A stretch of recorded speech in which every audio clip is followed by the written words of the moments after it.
विधिक सहायता के आज के इस जिला स्तरीय शिविर में उपस्थित माननीय प्रधान जिला एवं सत्र न्यायाधीश महोदय,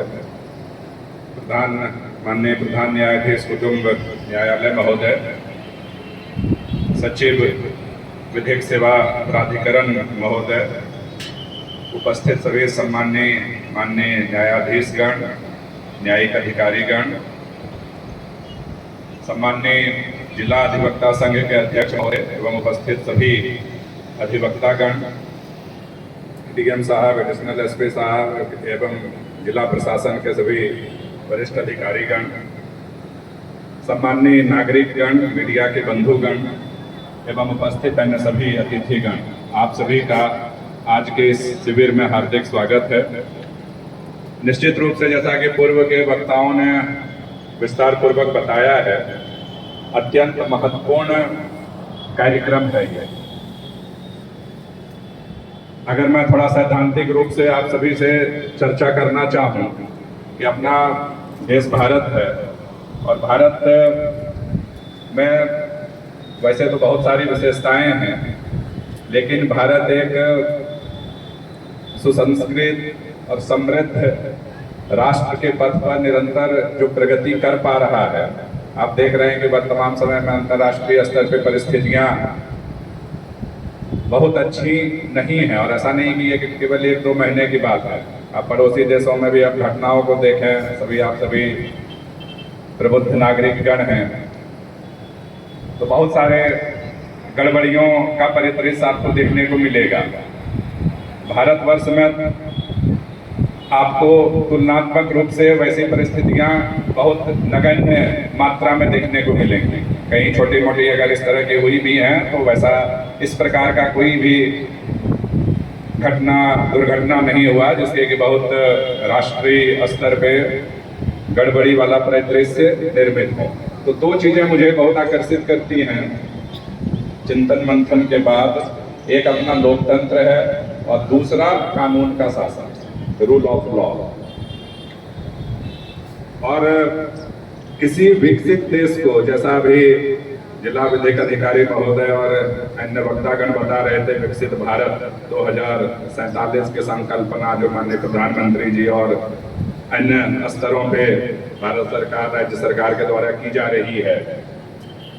एक विकसित राष्ट्र, एक विकसित समाज और एक कम विकसित राष्ट्र और समाज में मुख्य रूप से यही अंतर रहता है कि एक समाज है, एक देश है, एक राज्य है जहाँ पे विधि द्वारा स्थापित प्रक्रिया के अनुसार शासन व्यवस्था चल रही है और वास्तव रूप में चल रही है।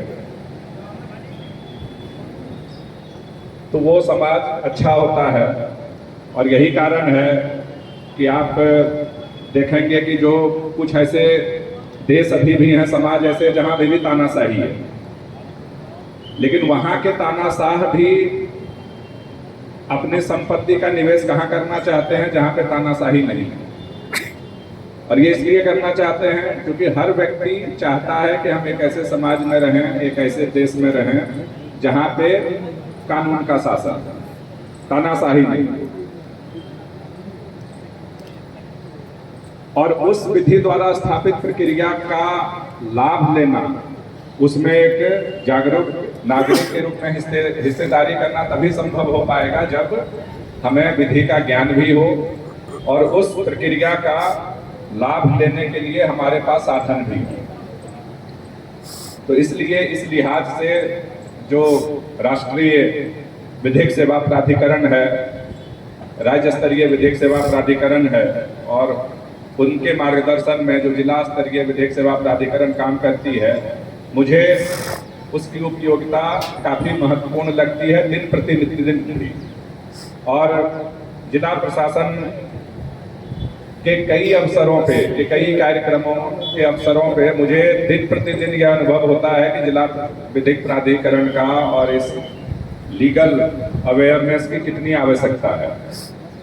2-4 मैं छोटे एग्जाम्पल आपसे शेयर करता हूँ कि जैसे जन सुनवाई का एक सिस्टम है, राज्य सरकार के द्वारा तय किया गया है। हम लोग बैठते हैं जिला प्रशासन के अधिकारियों के साथ मंगलवार को, इसके अतिरिक्त भी दिन प्रतिदिन भी कई सारे नागरिक आते हैं कलेक्ट्रेट में या कहीं अन्य फील्ड भ्रमण के दौरान मिल जाते हैं, अपने आवेदन देते हैं।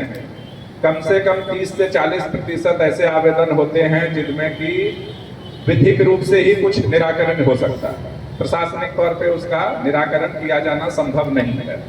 फॉर एग्जाम्पल, जन सुनवाई में अगर कोई महिला आई या कोई बच्ची आई, पारिवारिक झगड़े हैं आफ्टर मैरिज, विवाह के बाद, अब उसमें हम लीगल एड ही दे सकते हैं, विधिक सहायता ही दे सकते हैं निराकरण के लिए, प्रशासनिक तौर पे बहुत ज्यादा कुछ नहीं कर सकते हैं। रजिस्ट्री हो गया, रजिस्ट्री गलती हो गई, उसको कैंसिल कराने हैं, या किसी ने कूट रचित दस्तावेजों का प्रयोग करके रजिस्ट्रियां करा ली किसी की जमीन की। अब इसमें विधिक सहायता के बगैर और बगैर न्यायिक मजिस्ट्रेट के जो ऑफिस हैं, सिविल कोर्ट्स हैं, डिस्ट्रिक्ट कोर्ट्स हैं, उनके बगैर ये निराकरण संभव नहीं है। धोखाधड़ी के केस, हमने किसी के साथ एग्रीमेंट किया, वो एग्रीमेंट मटेरियलाइज नहीं हुआ और जो अमाउंट किया गया था उसका भी अब वो वापस नहीं कर रहे हैं। तो ये सब कुछ सैंपल्स हैं। बैंक से रिलेटेड भी केसेस आते हैं कि बैंक से किसी ने लोन लिया, समय पे उसको चुकता नहीं किया और उसके कारण जो विसंगतियां फिर उत्पन्न हुई हैं, चाहे बैंक के लेवल पे या हितग्राही के लेवल पे। इस तरह के कुछ सैंपल केसेस, और ये 1-2 केसेस नहीं है, इनकी संख्या लगभग कुल आवेदनों का लगभग 30% से 40% के लगभग है। और इन आवेदनों के निराकरण में, इन नागरिकों की जो समस्याएं हैं उनके समाधान में जिला विधिक सेवा प्राधिकरण, लीगल एड और पूरा जो हमारा न्यायिक फ्रेटर्निटी है और अधिवक्ता संघ है और उनके माध्यम से सभी जो अधिवक्तागण हैं, इनकी कई काफी महत्वपूर्ण भूमिका हो जाती है। निश्चित रूप से हमारे पास कोई नागरिक आते हैं तो हम उनको गाइड करते हैं कि आपको यहाँ जाने से और इस प्रक्रिया का पालन करने से निदान मिल सकता है। और मैं आज चूंकि ये अच्छा अवसर है, हमने एक अभी सिस्टम जरूर डेवलप किया है कि जो जन सुनवाई में या मेरे पास दिन प्रतिदिन भी जो आवेदन ऐसे आते हैं जिनमें कि विधिक प्रक्रिया का पालन किया जाना जरूरी है और उनका निराकरण या तो सिविल कोर्ट से या जुडिशियल मजिस्ट्रेट के कोर्ट से या डिस्ट्रिक्ट लेवल के कोर्ट से हो सकता है, तो उनको मैं जिला विधिक सेवा प्राधिकरण को एक फॉर्मल लेटर के माध्यम से अवगत कराने का प्रयास जरूर करता हूं ताकि वो संज्ञान में रहे।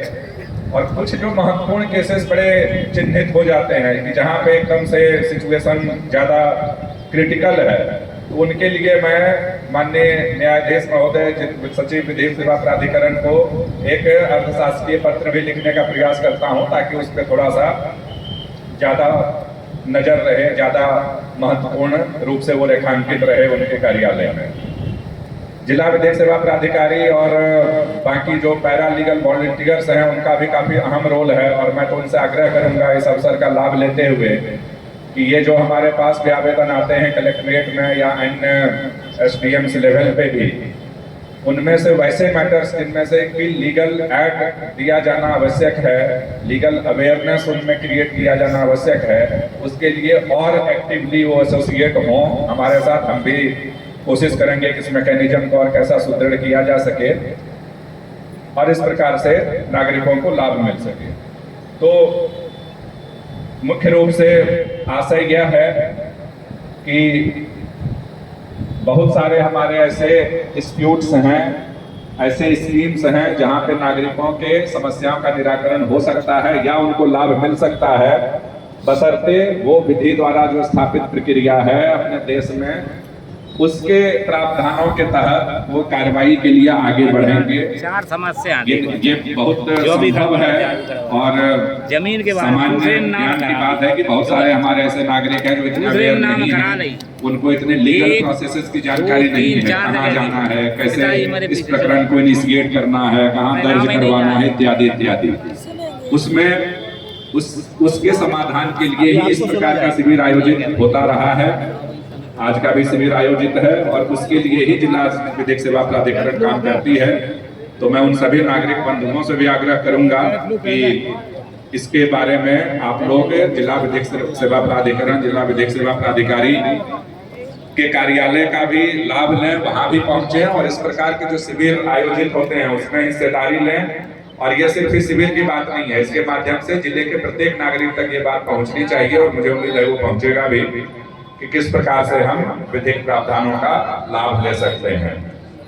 बाकी चूंकि ये विधिक सहायता का अवसर है, उसके बारे में चर्चा का विषय है, तो मैं अन्य विषयों पे विषयांतर नहीं होना चाहता हूं। लेकिन चूंकि माननीय अध्यक्ष महोदय अधिवक्ता संघ ने अभी वर्तमान की जो परिस्थितियां हैं उसके संदर्भ में महत्वपूर्ण बिंदु उठाया था, तो मैं जरूर इस अवसर का लाभ उठाते हुए मैं कम्युनिकेट करना चाहूँगा कि जो पेट्रोल और डीजल की उपलब्धता है, उसके जो सप्लाई चैनल्स हैं वो बिल्कुल यथावत हैं।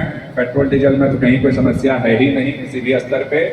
लेकिन बात वही है कि हमको जितना जरूरत है उतना हम इस्तेमाल करेंगे। जैसा उन्होंने कहा कि जो चीजें 5 दिन में यूज होनी चाहिए वो अगर 5 घंटे में यूज होंगी तो आर्टिफिशियल शॉर्टेज क्रिएट होते हैं और उससे दिक्कत सभी को होता है।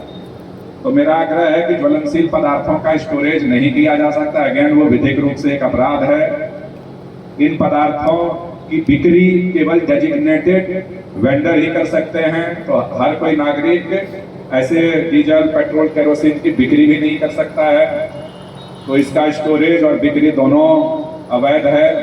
तो ये विधिक रूप से तो खैर गड़बड़ है ही, बाकी सामाजिक रूप से भी एक व्यवस्था बनाने की बात होती है। तो जो जरूरत नहीं है तो हम कैन में और बाकी टंकियों में अगर हम स्टोर करने लगेंगे जिसकी आवश्यकता नहीं है, आप करेंगे क्या उसको? किसी दिन भले आपके यहाँ से जब्ती हो जाएगी, आपको भी बुरा लगेगा। ठीक है, तो सभी से मेरा आग्रह है इस मंच के माध्यम से कि अनावश्यक कृत्रिम अभाव क्रिएट करने का जो दौड़ है, भेड़ चाल है, उसमें शामिल ना हो। रूट बिल्कुल अभी तक क्लियर है और जब ऐसा कभी होगा तो भारत सरकार खुद कम्युनिकेट करती है। तो इसलिए उससे ज़्यादा वो टीवी और सोशल मीडिया के जो अफवाह वाले न्यूज हैं उसको पर थोड़ा कम ध्यान दें और उसके आधार पर अपने व्यवहार को उस हिसाब से न डालें। बाकी कहीं कोई दिक्कत नहीं है। किसी भी व्यक्ति के गाड़ी में तो कहीं कोई पेट्रोल डीजल ना मिला हो, ऐसे सिचुएशन पूरे प्रदेश में कहीं नहीं हुए। तो कोई सवाल ही नहीं उठता है कि उसकी कोई शॉर्टेज है। एलपीजी के भी घरेलू सिलेंडर्स जितने चाहिए उसके सप्लाई रिस्टोर्ड हैं और प्रेशर का सिचुएशन जरूर है और कहीं भी वेटिंग पीरियड 2-4 दिन का हो पा रहा है। ये बिल्कुल सही है, लेकिन ऐसा बिल्कुल कतई नहीं है कि सिलेंडर मिल ही नहीं रहे हैं। तो मेरा आग्रह है कि विषय से अतिरिक्त ये चूंकि आप सभी के भी रोजमर्रा की चीजें हैं तो इसके बारे में है। बाकी हम लोग लगातार नजर रखे हुए हैं और लगातार इसके बारे में प्रेस रिलीज के माध्यम से कम्युनिकेट भी करते रहेंगे। मैं पुनः आज के इस आयोजन के लिए जिला विधिक सेवा प्राधिकरण के सभी सम्मानीय अधिकारी गणों का और इस पूरे आयोजनकर्ता के विभिन्न विभागों के अधिकारी गणों का भी मैं हार्दिक धन्यवाद देता हूँ।